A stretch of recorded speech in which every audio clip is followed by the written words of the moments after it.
No one expected Kizaru to be such an important character for Egghead. One of the 5 Gorosei has finally been revealed after 25 years, and Kizaru is still the center of attention. In my opinion, it's not surprising because Oda showed us that Kizaru is not just a brainless, lazy admiral, but a very complex character. I am sure Kizaru will have one of the greatest character development moments in a few chapters. Kizaru is not a cog in the machine. He is the cog that will break the machine. In this chapter, Kizaru was still on Saturn's side. However, there were a few small details that showed us Kizaru's true intentions. To understand Kizaru's full character, we have to start from his first appearance. Kizaru arriving at Sabaody is undoubtedly one of the greatest character revelation scenes in the whole of One Piece. Even his casual kick aimed at fodder at Sabaody could cause a massive explosion. Surprisingly, nothing he did on Egghead so far reached this level of destruction yet. One thing is clear about Kizaru. He respects people who have a dream to fight for, and it was shown nearly in every scene where Kizaru has appeared. Is it not strange that Kizaru did not kill or capture any member of the worst generation at Sabaody? Hawkins knew he could not defeat Kizaru, but he never felt like his life was threatened.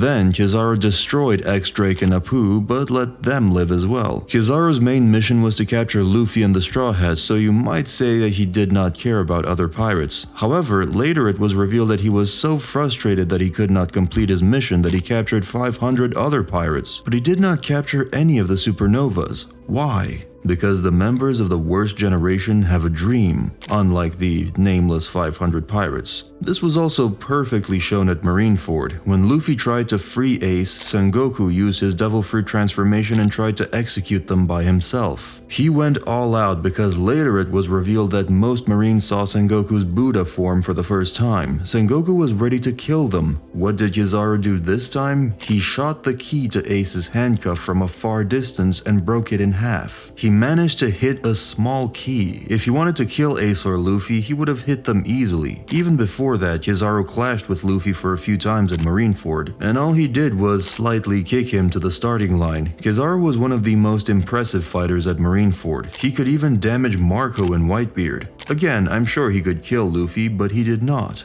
We are talking about Luffy without armament haki. Akainu killed Ace easily, and at the time, Ace was more famous and stronger than Luffy. Speaking of Akainu, it was clearly shown that when an admiral wanted to kill a pirate without haki, he did it easily. Later, he tried everything and fought Jinbei, Crocodile, Ivankov, and the Whitebeard pirates in order to kill Luffy as well. Kizaru is not like him. Let's return to Egghead. In this arc, Oda is trying to show us the emotional side of the admirals with subtle hints. We saw all 3 main admirals and they all had a similar story. First, there's Aokiji. He fought against his teacher and close friend Garp on an island called Hachinosu. When Garp was defeated by the Blackbeard pirates, Aokiji's face showed exactly how he felt. The same story is happening with Kizaru right now, but unlike Kuzan, who already had some emotional scenes while saving Robin and Saul, this is the first time we see Kizaru's emotional side. In the Vivre Card data book, it was confirmed that he prefers to follow orders because he does not have to care much about what he does. A few chapters ago, he even mentioned that he is just a corporate slave, but it does not mean that he is heartless or does not have friends. In fact, his only close friends shown so far are Vegapunk and Sentomaru. It was also revealed that he spent 6 months with Kuma and Bonnie. He fought and defeated Sentomaru. Later, he destroyed Vegaforce 01, humanity's giant robot of dreams, and he knows how valuable the robot was to Vegapunk. Later still, he faced Bonnie, and you could tell he hoped she would understand or support him. But even Bonnie, who wanted to hurt Vegapunk, is now against Kizaru.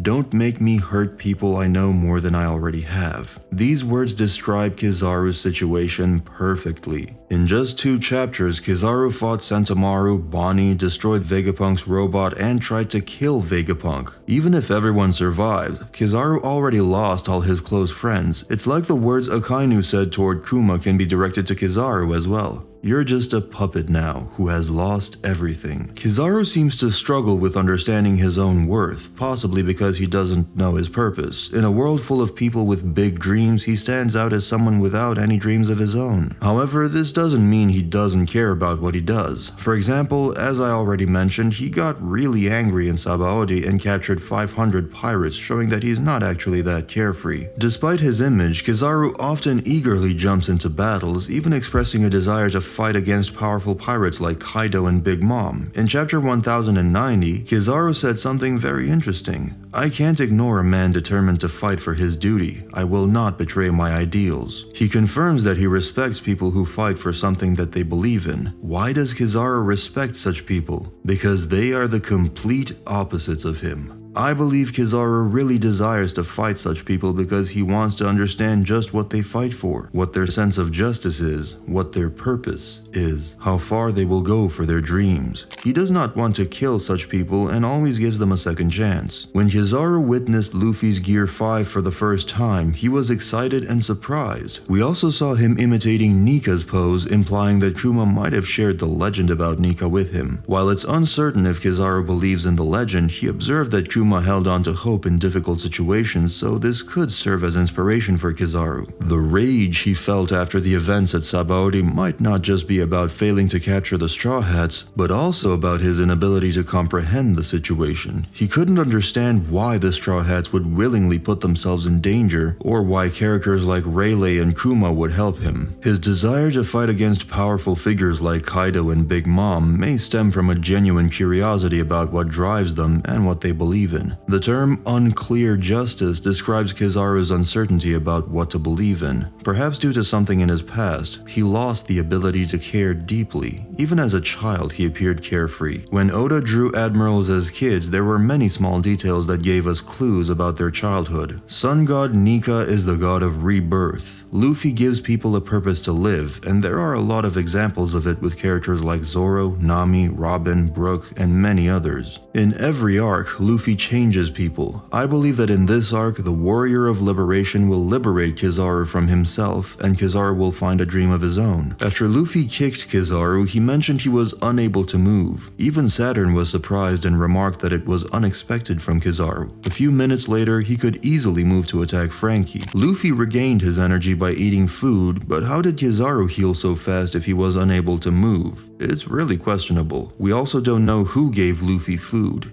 One of the candidates is Kizaru, and even if he wasn't the one, there is a high chance that he saw who did it but did not prevent it from happening. After Kuma punched Saturn, Kizaru asked if it was really over. It's not explained if he thought Saturn was defeated or if he was sure that now Saturn would use a Buster Call, but it does not matter for now. We can see how much he struggles in this arc. In this chapter, we also saw that Saturn is not as strong as we thought. Damaged Kuma sent him flying, Sanji blocked his attack easily, and Frankie could pierce him without Haki. His regeneration powers are top level, but I think from what we've seen so far, Kizaru is stronger than Saturn. So if he decides to betray him, it won't be difficult for Kizaru to kill or heavily damage one of the Gorosei. The Buster Call signifies that the Egghead arc will end soon, and if the Straw Hats want to survive, they must escape.